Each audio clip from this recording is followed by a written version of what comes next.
Hello tout le monde, nous voici partis pour le nouveau format de Raconte-moi du paranormal.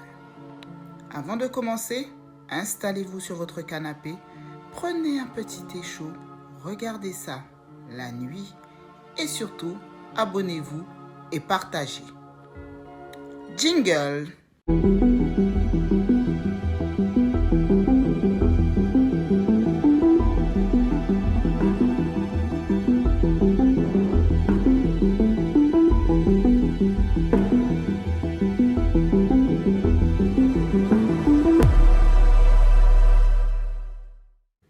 L'abonné raconte.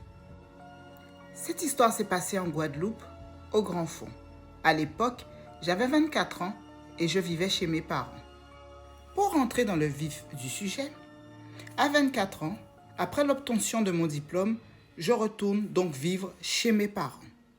J'avais décidé de prendre une année sabbatique pour mieux m'orienter professionnellement. Mes parents, eux, étaient en conflit et donc du coup faisaient chambre à part.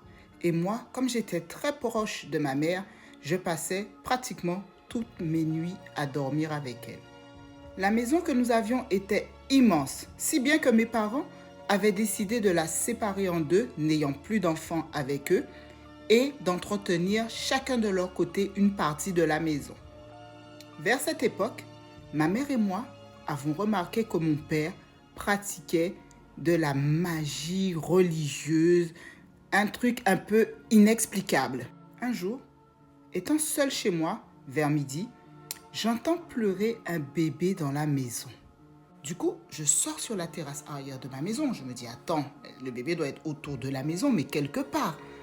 Mais je n'entends plus. Et du coup, je me dis, ok, la maison est isolée, mais comme on a quand même des maisons un peu plus loin, ça peut être les échos de ces maisons-là qui arrivent jusqu'à la mienne. Sauf que le lendemain, j'entends toujours les mêmes pleurs de ce bébé à la même heure.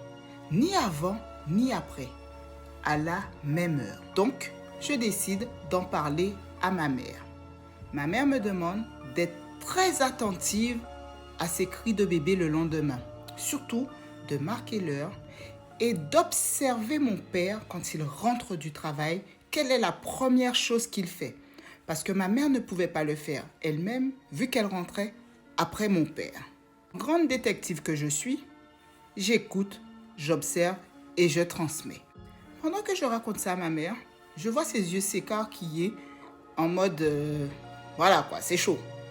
Et elle me dit, ne t'inquiète pas, mais je pense savoir ce que c'est. À son retour, on dîne, on mange et elle me demande de prêter l'oreille encore le lendemain matin.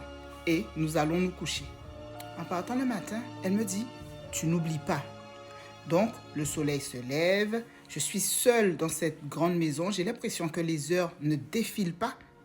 Le lendemain, même heure, j'entends les cris du bébé, mais de manière à en faire trembler les murs. Ça criait, j'avais tellement peur, j'avais mal au ventre, j'étais pas bien, donc je décide d'appeler ma mère et j'explique ça à ma mère, je dis maman j'ai peur, ça crie.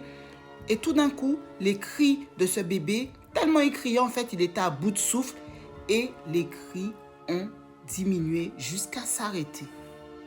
Elle me dit de prier du mieux que je peux et que ça va aller, rien ne va m'arriver. Et du coup, elle est arrivée après. Je me suis sentie soulagée. Et mon père, lui, est arrivé après ma mère. Lorsque mon père est arrivé et qu'il a été dans ses parties, il a découvert que le truc qu'il avait mis dans la maison était décédé. Le mec est rentré dans une rage furieuse, mais il ne pouvait rien nous dire parce qu'on n'était pas censé savoir ce qu'il se passait dans la maison. Donc il claquait les portes, il était énervé, il parlait n'importe comment, il envoyait des jurons dans la maison et il est parti. Dans cette maison, il y a eu tellement de choses, vous ne pouvez même pas imaginer. Après tout ça, ma mère a demandé le divorce et on a quitté la maison. Mais figurez-vous que depuis le divorce, la maison est vide parce que même mon père ne peut pas dormir dans la maison vu toutes ces pratiques bizarres qu'il faisait dedans. Il n'arrive même pas lui-même à dormir dedans. Du haut de mes 37 ans aujourd'hui, je m'en rappelle comme si c'était hier. Mais j'ai une question. Savez-vous ce que c'était, ce petit bébé qui criait dans ma maison d'enfance?